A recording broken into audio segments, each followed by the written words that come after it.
The former owner of Harrods, the late Mohamed Al-Fayed, was described as a monster by the lawyer representing some of his alleged victims on Friday, September 20.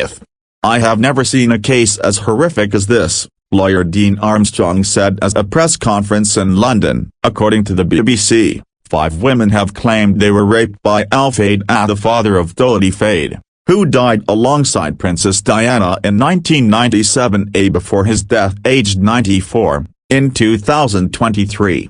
As a survivor courageously outlined horrendous abuse in front of the world's media, Armstrong said that the women who have contacted lawyers are not alone. They have set up a website to enable others to come forward. As many as 37 women had done so by September 20.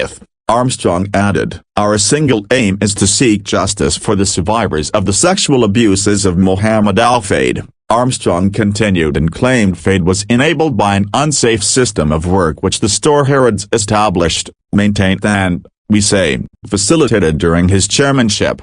Al-Fayed sold Harrods in 2010 and it is now being run by people unconnected to his tenure. Armstrong said the case combined some of the most horrific elements of the cases of Jeffrey Epstein, film producer Harvey Weinstein and British broadcaster Jimmy Savile. He added, "We will say it plainly, Mohamed Al-Fayed was a monster, but he was a monster enabled by a system that pervaded Harrods." He welcomed the admission from Harrods in a statement on Thursday, September 19, that they had failed these women. But he added, "It is time they took responsibility, and it is time that they set matters right. That is something they should do as soon as possible." The owners of the store said in a statement they were utterly appalled by the allegations when they emerged on Thursday, September 19. "These were the actions of an individual who was intent on abusing his power wherever he operated, and we condemn them in the strongest terms. We also acknowledge that during this time as a business we failed our employees who were his victims, and for this we sincerely apologize." The Harrods of today is a very different organization to the one owned and controlled by Al-Fayed between 1985 and 2010.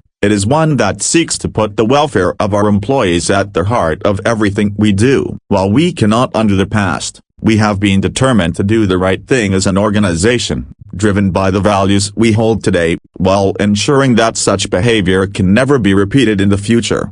One of the survivors, who was named only as Natasha, said on Friday, September 20, that she finally had the opportunity and freedom to speak up and was also doing so for those who were silenced and suffered at the hand of the predator Mohamed Al-Fayed. Many of the other women were also in the room. "These incidents lasted seconds, but the fear instilled left me paralyzed," she said. "One night," she said, "was asked to stay late and Al-Fayed summoned me up to his private apartment for a work meeting. The door was locked behind her and she was handed champagne. There were sex toys on view. I felt petrified," she said. She sat at the very end of the sofa. "My boss, the person I worked for, pushed himself on me," Natasha said. "I managed to kick free and free myself. I ran towards the door. I told him I was meeting my father for dinner, that he would be worried that I was late. He just laughed at me. He composed himself and told me in no uncertain terms that I was never to breathe a word of this to anyone. If I did I would never work in London again, and he knew where my family lived. I felt scared and sick," she added. One of the lawyers on the team is leading women's rights lawyer Gloria Allred. "I am very familiar with how powerful men use their wealth, positions and power and fame to subject women and girls to sexual abuse," she said on Friday, September 20. She added that many women dreamed of working at Harrods, but underneath its glitz and glamour was a toxic, unsafe and abusive environment.